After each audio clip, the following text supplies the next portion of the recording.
أعوذ بالله من الشيطان الرجيم. بسم الله الرحمن الرحيم. ألم تر كيف فعل ربك بأصحاب الفيل ألم يجعل كيدهم في تضليل وأرسل عليهم طيرا أبابيل ترميهم بحجارة من سجيل فجعلهم كعصف মাকুল। এটা হচ্ছে সেই হাতি নিয়ে সূরা।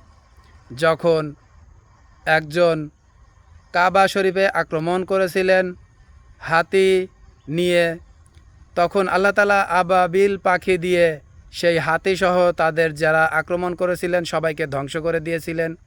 এই সূরাতে এইটাতেই বর্ণনা করা আছে, আর এই সূরাতে এইটারই তাফসির দেওয়া আছে।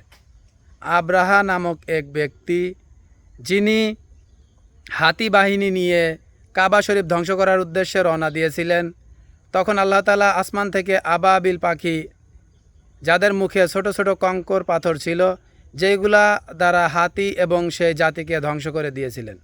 আলহামদুলিল্লাহ।